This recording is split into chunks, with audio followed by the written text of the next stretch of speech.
This isn't supposed to happen in Texas. A magnitude 5.1 earthquake just tore through the middle of cattle country. And the strangest part of this story has nothing to do with the shaking itself. It has to do with a buried scar in the earth that shares its exact blueprint with one of the most violent earthquake sequences in American history, hundreds of miles away. Stick around, because by the end of this, you'll understand exactly what's sitting underneath the Texas Panhandle, and why even the experts can't fully agree on what just happened there. Early Thursday morning before sunrise, the ground shook hard across a stretch of ranch land in the Texas Panhandle, up near the Oklahoma border. A magnitude 5.1 earthquake is genuinely extreme for this part of the country. When most people hear Texas and earthquake in the same sentence, their mind jumps straight to fracking. But let's be clear about something right away. A quake this size would be unusually large, even for an earthquake triggered by human activity. Typical fracking-related tremors register under magnitude 1, far too small for a person to even notice. Induced earthquakes can occasionally climb higher if drilling operations happen to intersect directly with a pre-existing fault line. But what happened here is genuinely unusual, and it's already made national news. Here are the basic facts nobody disputes. The quake struck at 5:21 in the morning, centered in a rural stretch of Roberts County, not far from the small town of Miami, Texas, close to the Oklahoma border. People felt it as far away as Oklahoma City and Tulsa.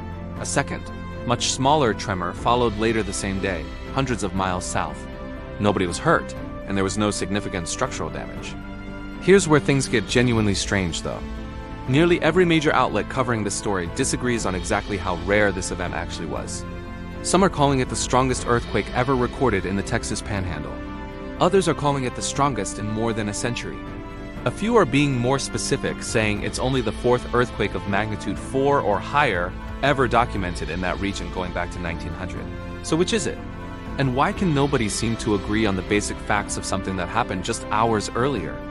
That contradiction is actually one of the more interesting parts of this whole story.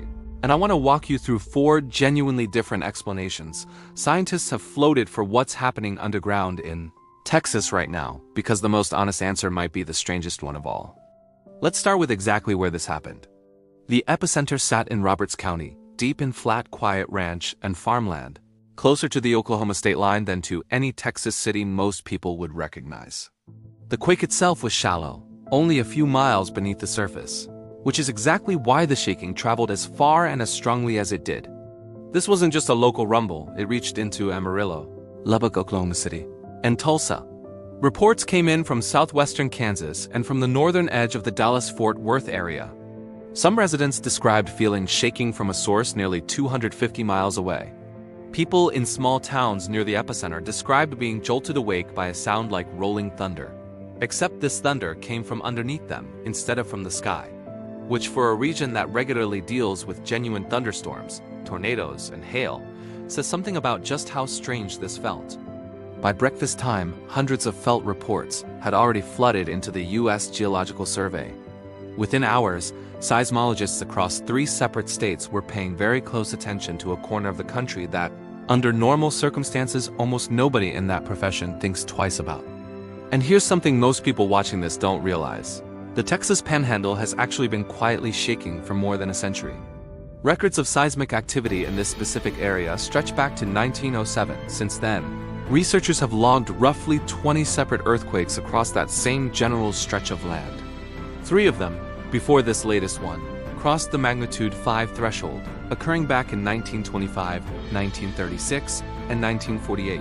A handful more followed in the decades after, in 1951, 1974, and 1980. So what exactly is sitting underneath all that quiet panhandle wheat and cattle country? This is where the story gets genuinely old in the geological sense. There's a fault system buried beneath this entire region, and it's not some brand new crack that appeared out of nowhere.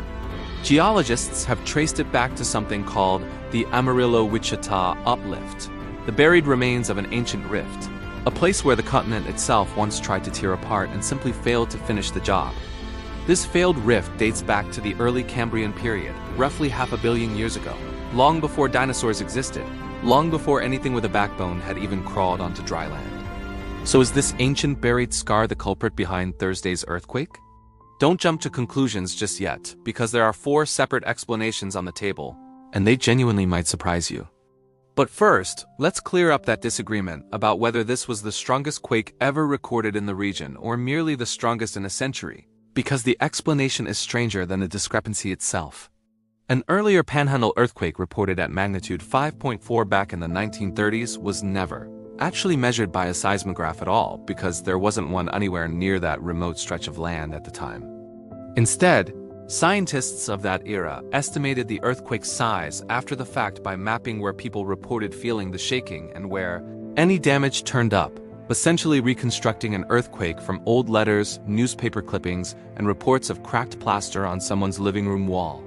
That estimate might genuinely be close to accurate, but it's a number built from human accounts, not instrument readings, which makes it very difficult to compare directly and fairly against Thursday's earthquake, captured in real time by modern seismic instruments.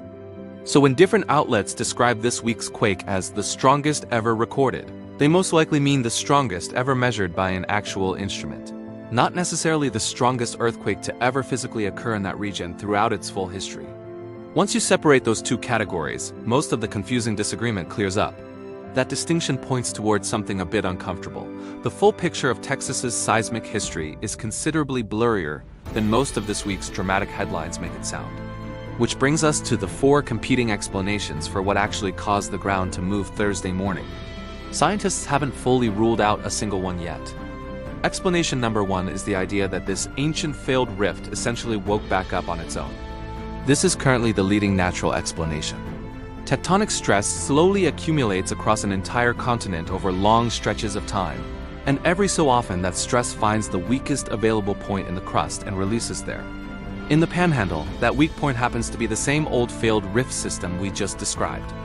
Under this explanation, no human activity is required whatsoever.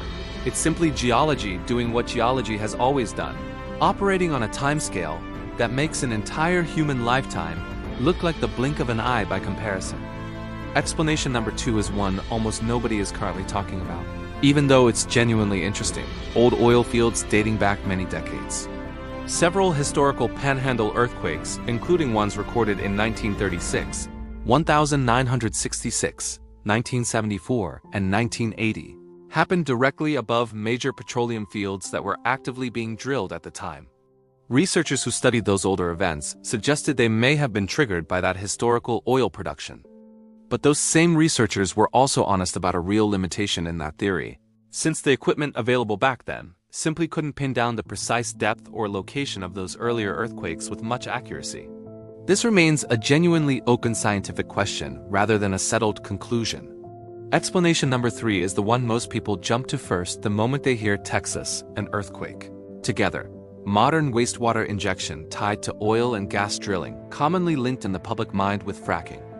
This is a real, well-documented phenomenon in Oklahoma and parts of West Texas. Researchers have clearly documented cases where pumping leftover fluid from oil drilling deep underground has measurably triggered earthquakes along nearby fault lines. However, officials responding to this specific Panhandle earthquake have been notably cautious, saying plainly that more data is needed before drawing any firm connection. A magnitude 5.1 is genuinely large for an earthquake caused primarily by fluid injection. And unlike the well-documented, extensively studied cases further west in the Permian Basin, this particular event simply doesn't have that same level of supporting evidence yet.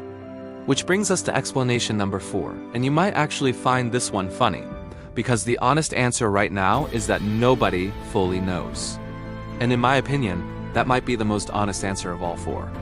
Within hours of this earthquake, scientists were already saying exactly that publicly, that determining the true cause of an event like this takes real time, careful data collection, and detailed modeling, and that accumulated stress can absolutely reactivate an ancient fault entirely on its own, with zero help required from anything happening on the surface. In science, hearing the words, "we don't know yet," isn't a cop-out. In this specific case, it might genuinely be the single most accurate sentence in the entire story. But here's the detail that actually stopped me cold while researching this. Geologists studying the Amarillo-Wichita uplift have pointed out that it shares a strikingly similar structure with something called the Reelfoot Rift, another ancient failed buried rift system sitting deep underground in a completely different part of the country. And that particular rift system happens to sit directly beneath the new Madrid region, where the borders of Missouri, Arkansas, and Tennessee all meet. The zone responsible for the legendary New Madrid earthquakes of 1811 and 1812. A sequence so powerful that some accounts from that era describe the Mississippi River appearing to briefly reverse its own flow direction. To be completely clear here, no scientist is currently suggesting Texas is somehow due for a repeat of anything on that scale. Nobody's predicting a new Madrid-style disaster in the Panhandle. What geologists are pointing out is actually narrower and honestly more interesting than a simple doomsday prediction. Both regions share the same fundamental geological ingredients, an old failed rift buried deep beneath the surface, silent for hundreds of millions of years at a stretch, following essentially the same basic recipe. One of these ancient scars just happens to sit underneath Texas wheat fields instead of underneath the Mississippi River Valley. So what happens next? The U.S. Geological Survey ran its forecast within hours of the quake, putting the odds of another earthquake of similar size or larger occurring in the coming days at roughly 2%. That's small, but it's not zero. Their damage modeling came back showing low overall risk, largely because so few people actually live in that specific rural stretch of the Panhandle, meaning serious injuries or major economic losses are considered unlikely. But here's why the size of this earthquake actually matters so much statistically. The Panhandle has now experienced roughly 4 earthquakes of this magnitude or larger within about a century, which works out to something happening, historically speaking, somewhere in the range of once every 25 to 30 years.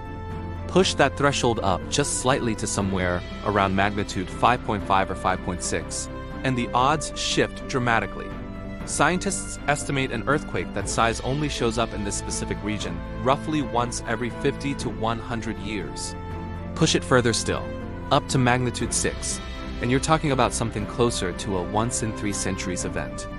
So this magnitude 5.1 earthquake isn't some bizarre statistical fluke. It looks a lot more like a clock finally striking the hour. It was always eventually going to strike. Nobody knew exactly when that hour would arrive, because that's simply how earthquakes work. There's no way to know in advance with real precision. Let's talk briefly about that second, smaller earthquake I mentioned earlier, the one that struck later the same day, hundreds of miles south of the main event. That quake, measuring roughly magnitude 3.9, hit near a different part of central Texas entirely, unrelated geologically to the ancient rift system beneath the Panhandle. It's worth mentioning specifically because it briefly caused some confusion online, with people assuming the two events were connected, maybe even aftershocks of one another. It's also worth explaining how scientists actually study whether an earthquake was triggered by human activity in the first place, since that question keeps coming up throughout this story. Researchers typically look at a combination of factors together: the precise depth of the earthquake, since injection-triggered events tend to cluster at depths closely matching the depth of the wastewater disposal wells themselves, the exact location relative to any active injection sites nearby, the timing, checking whether seismic activity in an area increased noticeably after nearby injection operations ramped up, and how the specific fault that ruptured compares against the broader regional stress patterns already mapped by geologists. There's actually a peer-reviewed study from 2022, published in a respected geology journal, that looked specifically at earthquake activity across the Texas Panhandle between 1983 and 2018. That research found a sustained rise in smaller earthquakes, magnitude 2.5 and above, across that multi-decade window, and concluded that a majority of those events showed signs consistent with being linked to underground wastewater injection tied to the oil industry. That's genuinely useful context, but it's worth being careful about what it does and doesn't tell us. So where does that leave us? The ground genuinely shook harder in the Texas Panhandle than any seismograph has ever directly recorded there before. That part is settled fact. 4 separate explanations remain technically on the table, and scientists haven't settled on just one of them yet. And underneath this entire event sits a half-billion-year-old scar carved into the Earth's crust, one that shares its basic structural blueprint with one of the most violent earthquake sequences in American history. So where does that leave us? The ground genuinely shook harder in the Texas Panhandle than any seismograph has ever directly recorded there before. That part is settled fact. 4 separate explanations remain technically on the table, and scientists haven't settled on just one of them yet. What happened in Texas this week wasn't something impossible. If anything, it was something that had essentially been quietly preparing to happen long before the state of Texas even existed in any recognizable form. That scar was already sitting there in the ground, patiently waiting. If you found this story as fascinating as I did, subscribe and hit the bell. I'll keep a close eye on any new developments coming out of the Panhandle, and I'll bring you an update the moment there's anything meaningful to report.